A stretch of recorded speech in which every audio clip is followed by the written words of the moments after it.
on, YouTube family? Jake here. Welcome back to the channel. Thank you guys so much for joining me today on this video.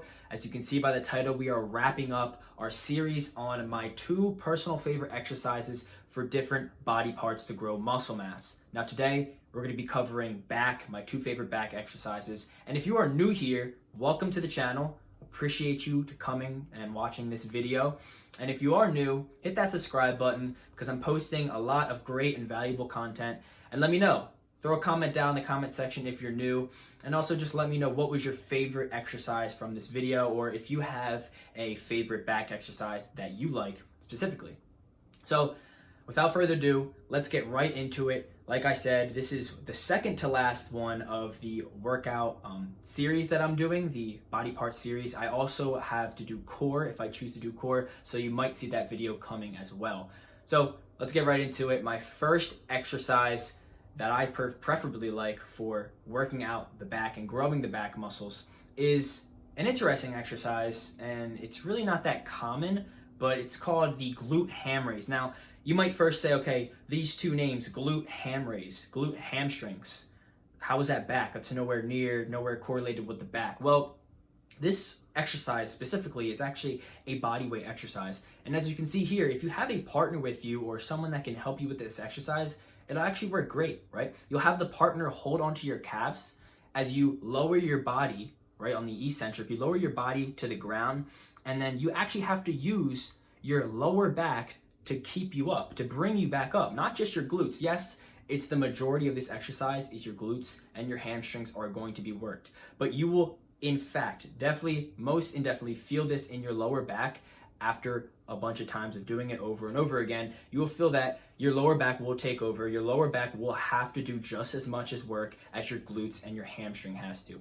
When I first found out this exercise and I first did it probably like a couple of months ago, it has been tremendous for me. I have literally loved it because I have not found a lot of perfect lower back exercises that I can do. And this one preferably, I just find so much fun as you can increase the rep. Like I would be doing 3 sets of 15 to 20 reps, right? Somewhere in that range where the first time I do it, right, my muscles aren't as fatigued, so I could hit 20 reps easily. And as I go and I progress, it's harder, right? As I'm taking minimal rest here, you'll see that your lower back fatigues fairly quickly. So this first exercise is obviously body weight. You can add weights if you want to. If you have an incline bench and you have those 2 kind of wheels on the bench, I'm not sure what I call those, but you lower your body, right? You want to position your pelvis on the top of the head of the bench so it can articulate, right? So it can articulate forward and backwards so you can actually lower your back and then bring it back up. So if you're at an incline, you're going to get more range of motion here. It's going to even enhance the exercise for you. And then you want to enhance it a step further, add weights to challenge yourself. So if you don't, try it on a bench, grab a partner, or you can wrap your legs around the bottom and kind of do it that way yourself. So that's the first exercise. It's a body weight one. The second one is a body weight one. And just to let you know right now, I'm obviously throwing in a third exercise here, a bonus one. If you're sticking in with me right now, you're gonna get a bonus back exercise of my favorite because I have so many that I love to do, and honestly, I can't really choose one specifically or 2 specifically. So this second exercise is a body weight. It is the upper back pull-up. Okay, so this pull-up specifically, you can do different kind of hand grips to work different positions of your back. And you'll notice that here is the overhand. So as I grab in an overhand grip, my palms are facing to the ceiling or the wall in front of me. And I'm really focusing on targeting my elbows at a 90-degree angle as I come up, right? I'm working my upper, my mid back, right? My traps, my rhomboids in this upper back pull-up. So this is a great exercise. Now, the thing to note here is that I can switch off and I can actually grab the pull-up bar on a neutral grip. So I have my palms facing each other. So notice here that in a wide grip pull-up, my elbows are facing wide, right? They're out wide at a 90-degree angle. So I actually want to focus and target my upper back. And this is actually important. You'll notice with a lot of back exercises that the track of your elbows makes a difference. And this is really neglected throughout a lot of exercises. And if you notice and position the track of your elbow correctly, you can target a specific muscle within your back. As I do here with a wide grip pull-up, right? As I'm overhand, I target more upper back.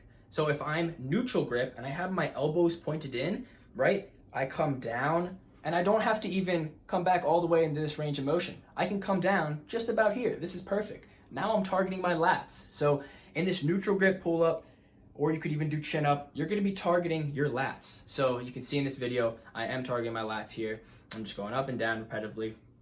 But this is 2 variations to the second exercise. So you're kind of getting another little bonus here, but the main takeaway is noticing the track of your elbows, where your elbows line up, and focusing on bringing that awareness to what part of your back you're actually working, because that's important when you're in the gym. You want to realize and understand, okay, what exercise am I doing right now, and what area of my back does it work? So that's important. And this bonus exercise that I'm about to show you is a great example of how to kind of maneuver around some of these weighted machines. So this exercise is the lat pull down. Now you would think the video I'm about to show you is a lat pull down, like you come up to the chair, you sit down, and then you have a lat bar, and then you just simply pull down, right? But as I mentioned before, this motion really isn't going to be targeting your lats. You want to target your lats, you want to have your track of your elbows along inside close to your body, right? Because your lats are all along down here, not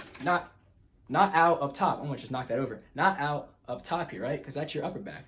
So notice here what I do, and this is a shout out to Coach Eugene Teo. I actually follow his workout plan a lot, and this is one of the exercises he put in there. And ever since I started doing his workout program, I have noticed a tremendous difference within my back aperture. So I go up, and you can see the difference here. It's actually, I grab the lat bar and I put it on kind of a cable crossover machine, right? That whole setup. So I'll put the lat bar on top of the highest level that it can go, and then I'll actually sit down, right? And you notice I have these hooks. I place these hooks onto the actual bar itself. Now, as I mentioned, your hands are out here, right? Your upper back. You're not as much targeting your lats. You might target lats, obviously, a little bit, but you're not going to target as much if I have these hooks. These hooks now put my hands into a neutral position. So then when I pull that bar down, I'm actually pulling it along the track of my lats. So I sit down to the ground to even get a deeper range of motion. So as I come all the way up, you can see I even pop my head a little bit through to leave my arms, to let my arms fully extend, and then I can pull down, right, and contract down through my lats. So this is a bonus one I just want to throw in there to kind of also get your brain kind of thinking about the way the track of your elbows is, because I feel like that's kind of the biggest takeaway here is understanding the exercise you're doing and what area of your back is it working, and are you doing it correctly? You have to ask yourself these questions if you're in the gym. Are you doing this exercise correctly? Is it specific to what part of your back that you want to be working? So I hope this really much helps everyone out there. Just kind of a different way to look at exercises too. If you want to use these hooks, go ahead. There's so much you can do with it. You can grab an exercise that I didn't mention. You can do a row instead of with, obviously the row usually has like a V-shape hook, like a little hook thing you hook on. But you could grab a bar itself, put those 2 hooks on like I did, and just do the row like that. So you actually have more separation, and imagine yourself actually pulling those 2 hooks apart as you're doing the row. So I hope this helps everyone out there. Leave a comment what you enjoyed from the video, what was your best and favorite takeaway. Make sure to leave a like, and if you're new here, subscribe. It helps me so much. It means a lot, so I can keep on making these videos. Thank you so much, guys, again. Peace. Love you all. See you on the next video.